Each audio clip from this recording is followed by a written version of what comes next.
Psoriasis, the real cause. What's going on, Secoya Nation? This is Dr. Schilling bringing you today's wellness wisdom. So we're going to break down psoriasis. Thank you, Yvette, for giving us a shout out, giving us a topic to talk about, because we love serving you and providing you information for yourself and for your loved ones.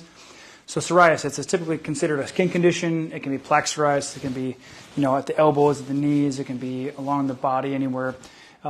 Think about the skin as an organ in and of itself.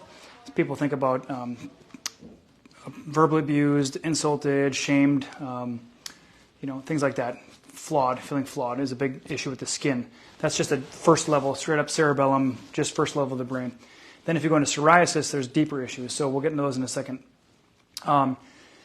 This particular participant we've been working with came in, and they've been dealing with psoriasis for years. It waxes and wanes, it comes and goes, gets worse during sometimes, worse during others, or not as bad as during others.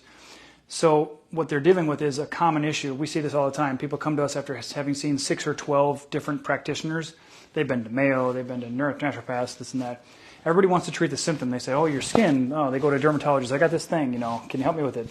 Great, here's a anti-something whatever cream, and you put it on there, and it may feel better for a while, but as soon as you stop using it, it goes back to the same thing it was before. So after they've gone to those 6 to 12 people, and someone finally says, hey, you should probably go see my friends over at Secoya, and they come here.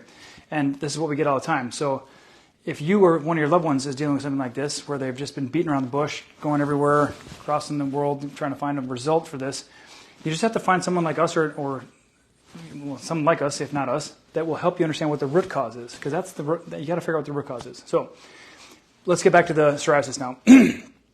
What can be done to help resolve it? Well, first of all, you have to understand what conflicts affect the brain, which then show up in the skin, because the skin is like a reflection of the brain, if you will. And remember, always, this is my disclaimer, this is our approach to things, because we know that if the body hasn't been damaged on the outside, it's breaking down on the inside. So therefore, if you know that it's a brain conflict, you can see how it expresses in the skin. So just please take it with a grain of salt. If you think I'm minimizing your condition, that's not the case. I'm just trying to give you a different perspective. So separation conflicts. Skin is a lot about separation. I know from my son, he was born 9.5 weeks early, not psoriasis, but he had eczema, and he was separated from his mom right away. So this person encountered something similar, Rusty, where he was separated from his parents due to an illness, and he had to be hospitalized for a while. Well, that separation created a lot of fear, a lot of lack of acceptance, a lot of feeling flawed, like what's wrong with me, why am I here? As a result, it resulted in showing up in his skin. So now he's been trying to figure out how to resolve this. And so when there is a healing of the conflict, like you feel separate from someone, then you come back into it, that's when the ulceration, it's like the body's repairing the ulcer. So that's when you see a greater level of inflammation, it becomes redder, maybe weeps a little bit, stuff like that. That's one part of it. But it's going to fill in based on repairing that separation, so they feel more connected again. So that conflict is resolved. There's also the opposite of that, not separation, but if you have forced conflict, like let's say you really dislike grandma because she's got bad breath and her house smells funky and you don't want to go to her place, but your parents make you go to your grandma's all the time. And poor grandmas out there, nothing against grandma, I'm just giving an example. They force that contact, and that child or that individual doesn't want that contact. So that can also force or elicit one of those responses. And as a result, they can have the symptoms by separation and or forced conflict. So you always appreciate that it can happen both ways. If there's an inherited stress, it's typically related to something about, the concept of who breathed the foul air in the genealogy, like who tainted our family. And then because that's a flawed feeling, it shows up in the skin once again.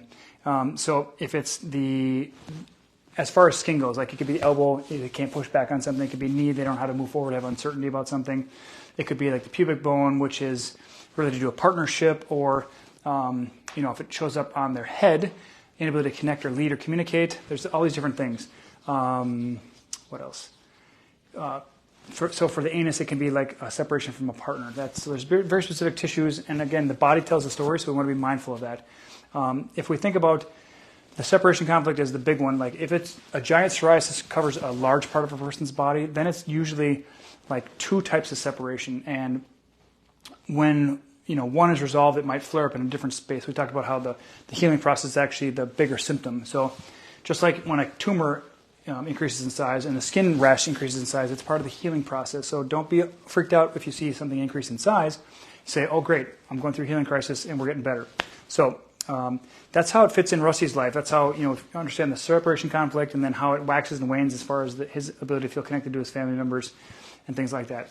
So that's just a broad nutshell of how the neuroemotional stresses affect the body and how it shows up in the body and in the skin specifically as far as psoriasis goes. Thanks again to Yvette for giving us this topic. Please send us your topic. Comment below if you know somebody with psoriasis or if you feel like, oh my gosh, that makes total sense based on their experience. That's your opportunity to engage with us, help us understand your story, help the world understand and benefit from your story. But please comment below, give us a condition you're looking at, trying to heal, or some type of situation you're dealing with. The sky's the limit. Don't limit yourself in any way, shape, or form, and we're excited to serve you with that video very soon. Otherwise, we'll talk to you tomorrow for the Wellness Wisdom. All right, guys, have a good night. Bye-bye.